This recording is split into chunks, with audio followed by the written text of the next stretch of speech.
এই যে ভারতের শেখ হাসিনার পক্ষে অবস্থান নেওয়া, এর ফলে কি হচ্ছে, ভারতের বিরুদ্ধে বাংলাদেশের বৃহত্তর জনগণ যারা শেখ হাসিনার আমলে দুর্বিষহ জীবনযাপন করেছে, যারা তাদের নির্যাতনের শিকার হয়েছে, খুন গুমের শিকার হয়েছে, তারা কি তার এই বাংলাদেশে ফিরিয়ে আসাটাকে মেনে নেবে?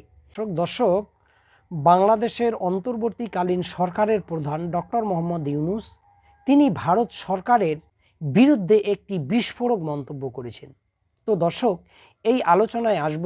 তো দর্শক, আপনারা জানেন যে বাংলাদেশের অন্তর্বর্তীকালীন সরকারের প্রধান ডক্টর মোহাম্মদ ইউনূস তিনি বর্তমানে মার্কিন যুক্তরাষ্ট্রের নিউ ইয়র্কে রাষ্ট্রসংঘের ৮০তম যে সাধারণ সভা সেখানে অংশ নিচ্ছেন।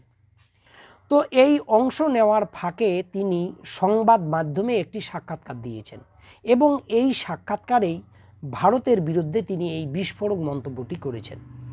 তো দর্শক, সাংবাদিক তাকে প্রশ্ন করেছিলেন যে শেখ হাসিনা বর্তমানে ভারতে পালিয়ে আশ্রয় নিয়েছেন এবং ভারত সরকার তাকে আশ্রয় দিয়েছে। এক্ষেত্রে আসলে ভারত সরকারের স্বার্থটা কী?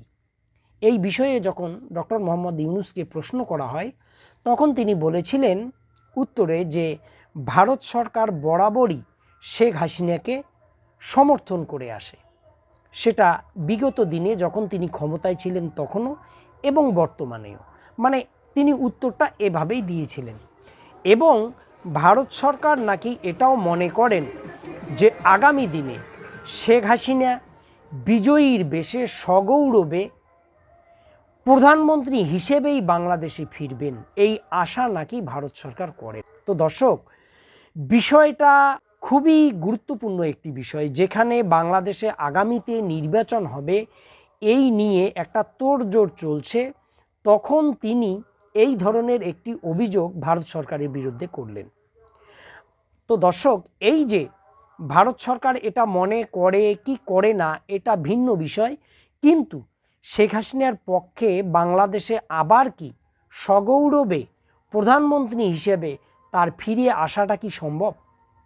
দর্শক, বাংলাদেশে যেমন একটি গণ অভ্যুত্থান হয়েছে, এর আগে শ্রীলঙ্কায় হয়েছিল এবং কয়েকদিন আগে নেপালে একটি গণ অভ্যুত্থান হলো। কিন্তু মনে রাখতে হবে, নেপাল, শ্রীলঙ্কা এবং বাংলাদেশ কিন্তু এক না।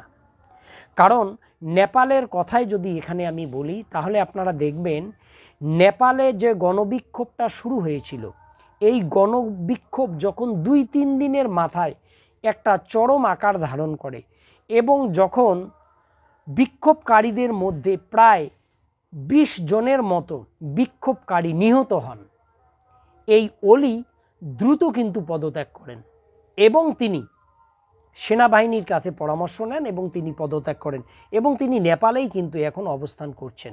এবং মোটামুটি এই আন্দোলন যখন শুরু হলো, অনেক প্রাণহানি হওয়ার আগেই কিন্তু তিনি পদত্যাগ করলেন।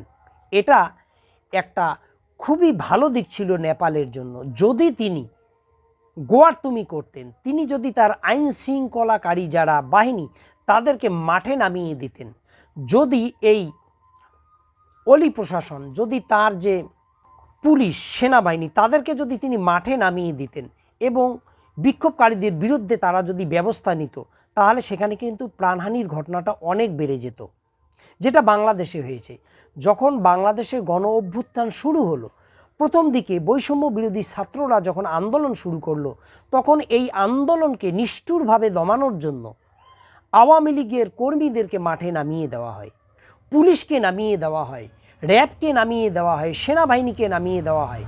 প্রায় মাসখানেক এই আন্দোলন বা তারও বেশি এই আন্দোলন হয়েছিল, যখন ছাত্র সমাজ আত্মহুতি দেওয়া শুরু করলো এবং এটা এমন পর্যায়ে চলে গেল যখন প্রায় ১৫০০ মানুষ সেখানে নিহত হলো এই বিক্ষোভে, এই গণ অভ্যুত্থানে, এবং প্রায় কয়েক হাজার মানুষ গুরুতরভাবে এই আন্দোলনে আহত হলো। একটা পর্যায়ে সেনাবাহিনীকে শেখ হাসিনা ডাকলেন এবং সেনাবাহিনীর মধ্যে মতভেদ তৈরি হলো যে তারা আসলে জনগণের বিরুদ্ধে অবস্থান নেবে কি নেবে না। যখন সেনাপ্রধান ভাবলো যে না, যদি তারা শেখ হাসিনার কথা মতো জনগণের বিরুদ্ধে চলে যায়, সেক্ষেত্রে সেনার মধ্যে মতপার্থক্য তৈরি হতে পারে এবং সেটা আর একটা সমস্যা সৃষ্টি করতে পারে। ফলে সেনাবাহিনী কিন্তু শেখ হাসিনার বিপক্ষে চলে গেল, তার কথা শুনল না, কিন্তু তাকে একটি সেফ এক্সিট দিল এবং তিনি ভারতে আশ্রয় নিলেন। এই যে এতগুলো মানুষের প্রাণহানি হলো, এটাই কি শেষ? শেখ হাসিনার 15-16 বছরের যে শাসন আমল, সেখানে যদি আপনারা দেখেন, সেখানে হাজার হাজার বিরোধী কর্মীকে খুন গুম করা হয়েছে। বিরোধীরা মাঠে দাঁড়াতে পারত না। যখন বিরোধীরা কোনো সভা সমাবেশের আয়োজন করত, তখন আওয়ামী লীগ শান্তি মিছিল, শান্তি সভার নামে বিরোধী দলের কর্মী সমর্থকদের উপর জুলুম নির্যাতন চালাতো এবং তাদের দোসর হিসেবে থাকতো পুলিশ এবং র্যাব।